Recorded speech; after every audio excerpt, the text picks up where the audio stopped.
Once inside the stadium, the drum line entertains fans with drum cadences like this.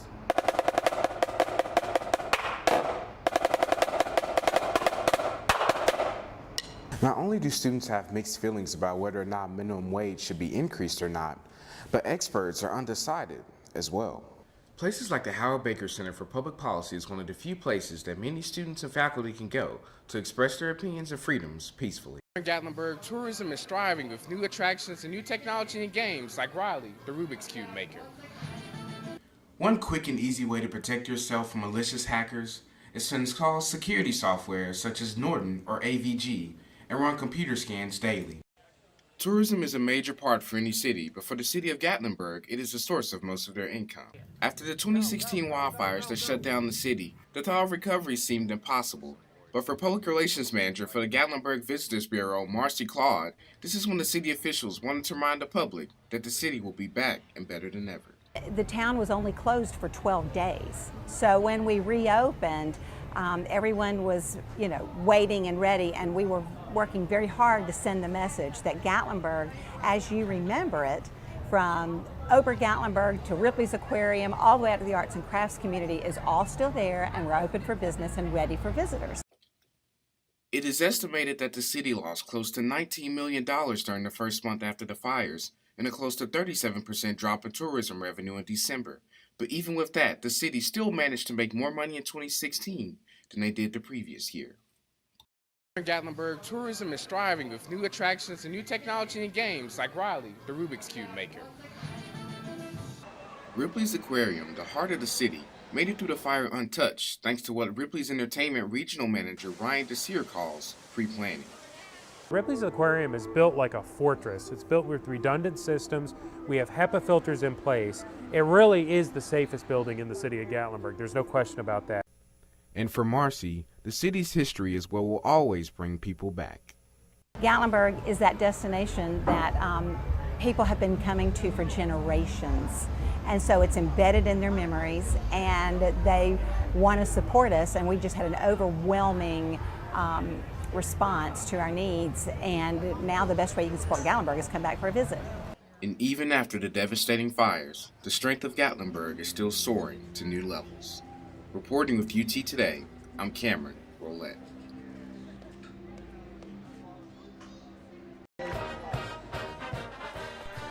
Featuring just over 350 marchers every year, the Pride of the Southland Marching Band is crucial to the Tennessee Game Day experience. Created almost 150 years ago as an Army band with only 30 members, the Pride has continued to represent the university with class and rich traditions. Marching band director Don Ryder says that the Pride of Southland traditions are what separates them from most other college bands.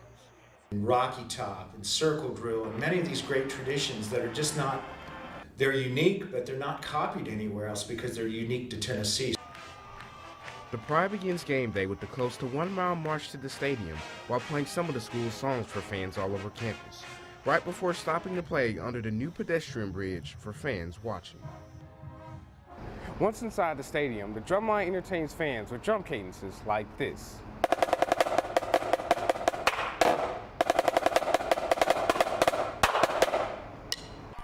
A widely known tradition of the band is the opening of the tee because of the excitement it brings to the team and the anticipation it brings for the fans. But the Pride doesn't just stop there. They also play at volleyball and basketball games to be a supporter for all sports. With so much rich tradition and history, there's no wonder that the Pride of Southland Band is a staple for the University of Tennessee. Reporting with UT Today, I'm Cameron Roulette. Even though I had a job in high school, college is a lot different. For student workers like Sarah Mellinson, the added stress of having a job while in school can be too much sometimes for not enough money.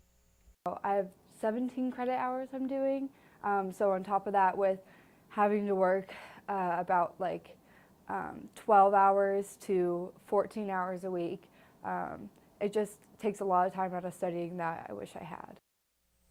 And the feeling for students on campus about minimum wage is mixed, with some being pro-increase. Well, I believe that minimum wage should be increased because the workers that are getting minimum wage, they're at the bottom of the pyramid. Without the bottom of the pyramid, you can't support the top. And some being against increase. I'm against increasing minimum wage predominantly because certain service industries, particularly fast food companies, their customer service is very lackluster. Not only do students have mixed feelings about whether or not minimum wage should be increased or not, but experts are undecided as well. Dr. Matthew Murray, director of the Howard Baker Center, believes that minimum wage is a tough thing to change, and as an economist himself, he knows exactly why. So the proponents are arguing for higher minimum wage because it will benefit large numbers of workers, millions and millions of workers.